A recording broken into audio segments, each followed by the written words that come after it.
Pemilih di 51 TPS khusus Halmahera Selatan capai 14.000 lebih, Harita Nikel paling banyak. Jumlah daftar pemilih tetap di 51 tempat pemungutan suara khusus yang ditetapkan KPU Halmahera Selatan untuk pemilu 2024 mencapai 14.525.000. 51 TPS khusus ini tersebar di 3 lokasi, yaitu area industri pertambangan Harita Nikel dan PT Wanatiara Persada di Pulau Obi, serta lapas kelas 3 Labuha di Kecamatan Bacan Selatan. Anggota KPU Halmahera Selatan Rusna Ahmad mengatakan, untuk di Harita Nikel, KPU mendirikan 44 TPS dengan jumlah DPT sebanyak 12.841.000. Sementara di PT Wanatiara Persada terdapat 6 TPS dengan jumlah DPT 1.684.000.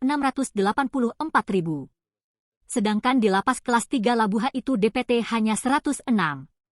Itu sudah termasuk pegawai yang bertugas di lapas saat pencoblosan pada 14 Februari 2024, katanya, Minggu, 9 Juli 2023.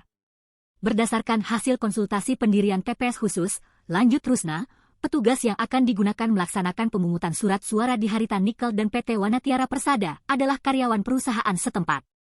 Jadi tidak ada petugas yang direkrut di luar perusahaan, itu sudah diakui pihak perusahaan. Karena di saat surat permohonan pendirian TPS dan pernyataan bersedia proses pungut hitung di lokasi khusus itu, salah satunya petugas KPPS, jelasnya. Kemudian pelaksanaan pungut hitung ini honornya melekat di KPU. Nanti karyawan yang kita rekrut jadi KPPS, nanti kita bintek, tambahnya. Secara keseluruhan, TPS di Halmahera Selatan pada pemilu 2024 mendatang, sebanyak 897 dengan total DPT 193.599. Jumlah ini termasuk TPS reguler yang tersebar di 249 desa. Jadi ini sudah termasuk dengan TPS reguler dan khusus, dengan jumlah DPT tadi, tanda Rusna.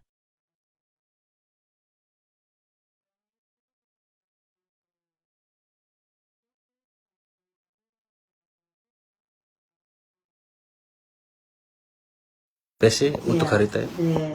TPS khusus kan kodenya nomor dimulai dari 901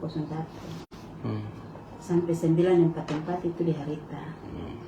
Kemudian Wanatiara itu untuk jumlah DPT-nya berapa? 12.841. 44 TPS itu Iya, di Harita. 44 TPS. Kemudian di Wanatiara cuma 6 TPS. 6 TPS total. Dari TPS 944 sampai 950.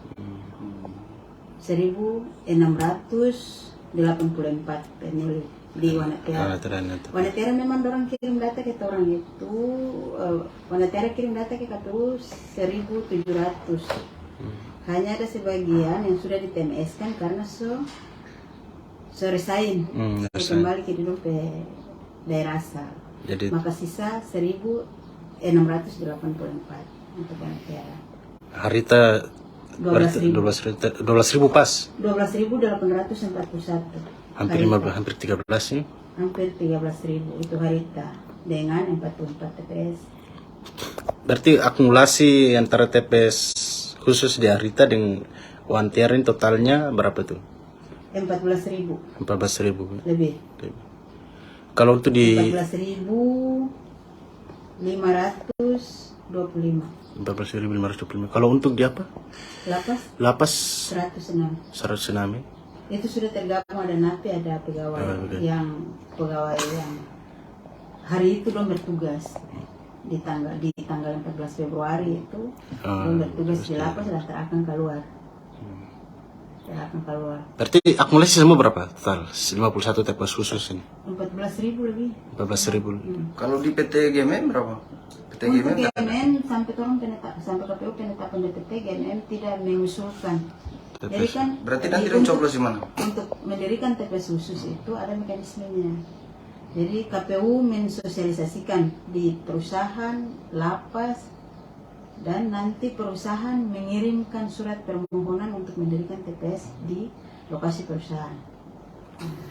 Selama kita sosialisasi sampai coklit sampai pemutahiran di lokasi khusus, hanya PT Harita dan Wanatiara yang mengirimkan permohonan mendirikan TPS khusus. Kalau total TPS di Halmahera Selatan ini berapa? 895, 97. 897. Iya, 897 itu sudah termasuk TPS reguler dan TPS khusus tadi. TPS khusus. Berarti dari total 190 sekian ribu pemilih itu. Ya, 101.93.599. DPT itu daftar pemilih tetap. Iya, daftar pemilih tetap kita saat itu. Ibu, untuk yang ini saya masuk untuk petugas yang nanti di TPS khusus itu gimana? Siapa yang nanti mengawasi terkait dengan itu?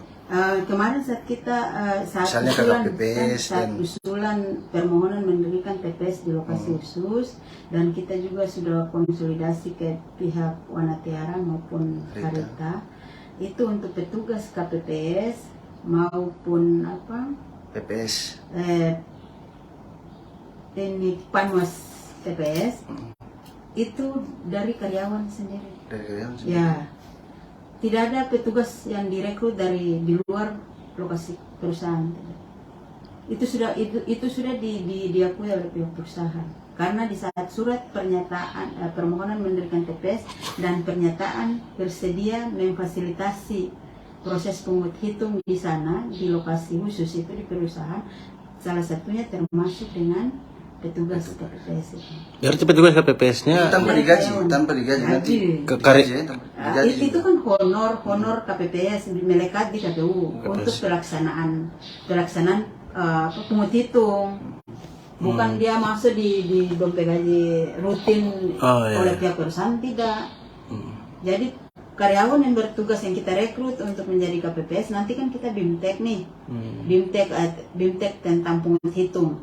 KPU akan memberikan BIMTEK ke karyawan yang dijadikan KPPS pada tanggal 14 Februari nanti. Nah, itu kan gajinya mereka di KPU. Gitu. Di sana hanya sediakan lokasi TPS-nya yang tidak jauh dari mes-mes atau barak-barak karyawan itu tidak jauh. Terima kasih sudah nonton. Jangan lupa like, subscribe, dan share ya.